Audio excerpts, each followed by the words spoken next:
Hey fish keepers, this is Melinda with Mel B's FlowerHorns and Aquariums.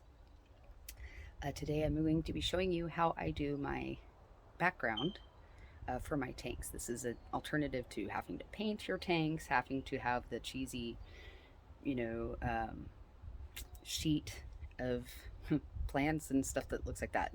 This actually suits the FlowerHorn aquarium very well because with having aquariums that don't have stuff in them, it tends to kind of look weird if you have a bare bottom tank with nothing in it and then you have like this little mangrove planted background on your tank or something. um, this also addresses having any kind of tank that's up against the wall on the outer wall because this is insulated. I'm going to be using all the materials are from the Dollar Tree actually, so that's why I wanted to share this. They are the it's like particle, not particle board, it's like the signboard, I guess they call it. I really don't know what they call it. It's not like it has a name. It's the styrofoam black board that you buy at the Dollar Tree, and they're in rather big sheets in the art department. And then I also use the self adhesive wall tile, and the self adhesive wall tile I put on both the bottom corners of the background. Then I use a two-sided like a super glue adhesive tape to secure it to my tank. Now this is, like I said, this is really cheap. This is an insulation, benefit, and it is also a lot quicker, a lot easier, a lot more affordable than doing, painted backgrounds, and it takes a lot less time. Um, I love it with the background like this because having no stuff in my tank, just it feels like there's so much more. It feels like a city look. I think that's what it is you get like this really rugged concrete jungle look to your tank, which I think definitely adds benefits. So I'll be showing you how I put it together, which is super easy. And then I'm also going to show you the tanks afterwards when they are in there. And another thing about this too, the tiles can of course be put all sorts of different ways. You could even put full tile background, just cover all the black if you wanted to. The reason I do it like this is because I have Marineland 350. It's like got the two little box sides on it, hang on back filter. And with that, the intake is big and bulky and black.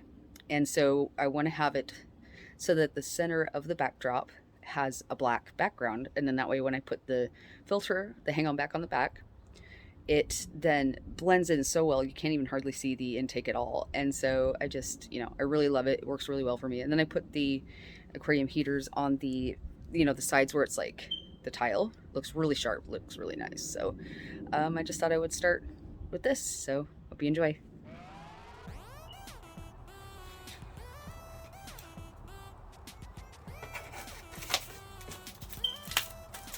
These are the self-adhesive wall tiles you get from the Dollar Tree.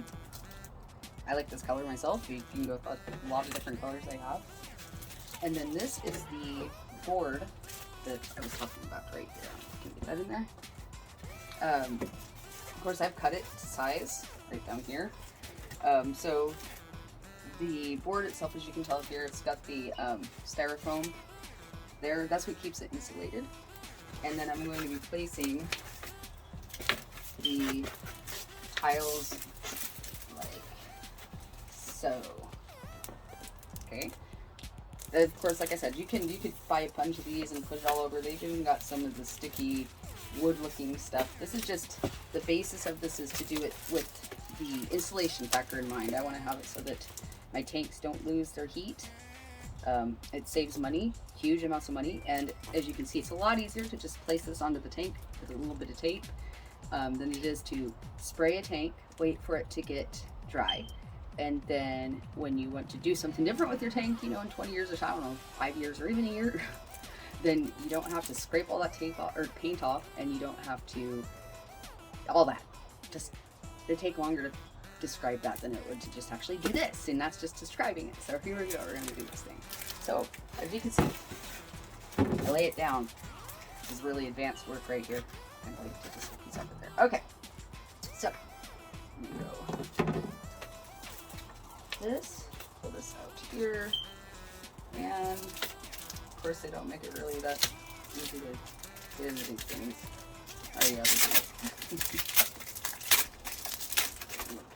here, the cool thing about these is this has an adhesive back to it already, so you don't need to do anything special. It's got a little arrow here, right here. It tells you how to pull this thing off. Isn't that special? Okay, so just pulling it off. And because this is a board that's made out of paper, it's very easy. You don't have to wipe it or anything like that to use it. And I'm going to place it with the tiles. They're going to go horizontal. And what I'm going to do, I'm just going to line it up. I'm not going to put it at the exact bottom, but I am going to put it at the edge. I try to give myself a little room for that, the trim of the tank, black trim, just to kind of blend it in a little bit better. And there you go. Look at that. Wasn't that hard? That was just right there.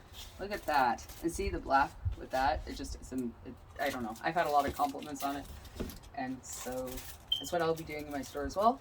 So I just thought I would share this. I haven't seen anybody do anything similar to this. And with so many tanks, you know, people I see put out in the garage, you know, you could do this where you've got 3 sides. You could buy your board and then put, so the only one that's, you know, the only window that's visible is that front window. Now for some of your fish that are definitely sensitive and more shy, that is a great bonus. I'm going to tell you right now, it's awesome. And it's just so cheap. I mean, with this, so two of these and a piece of board, and with the tape, $4 for an aquarium background. And then that gets cheaper the more you buy them, because if you're using the tape, is about the most expensive thing really. So they're all cheap, but it works really well. So here we go. I did pull it off. It did pull it off the correct corner, and it still worked. Look at that. Look at that. Here we go. Bam. All right. I'm gonna try to put it. Yeah. See, I don't want the. I don't really want the exact same. So you can see, I don't know if you can see that, but what I'm doing is I'm flipping it around, so I don't want them in the exact same direction. They are all printed the exact same. So to just make, for my own perfectionist kind of a way, I flipped it over so that way it actually lines up appropriately. It's how it's supposed to line up. So I'm just going to place it over here on the other side now. Again, I'm not going to put it all the way on the bottom, but I am going to line it up with the edge. That's what lines it up. Make sure it goes right there, and bam, done. There we go. As you can see here, that's just my preference right here. There you go. Look at that. That's the stuff. I love it. And oh, so here you can kind of see it where there was a little bit of paper tear. You can see that that's styrofoam in there. That's what keeps the tank really stable. I mean, as we all, I'm sure, know from having fish, the evening temperature changes, even though subtle and even though it's only outside and your room may be warm, there's so much atmospheric pressure that has an effect on your tank. This makes a severe difference. So hope you guys enjoyed that. Check back for more. I'll be making a few more videos here in the next couple days. Thank you. And there you have it. That was that simple. Sorry, I'm, you know, kind of a noob when it comes to making videos. Don't forget to like and subscribe. And if you really want to keep up with my creative ideas, just make sure to hit that notification bell, and then that way whenever I make new videos you will be able to check them out. So all right guys, have a great day. Thanks for joining my video. Have a good one.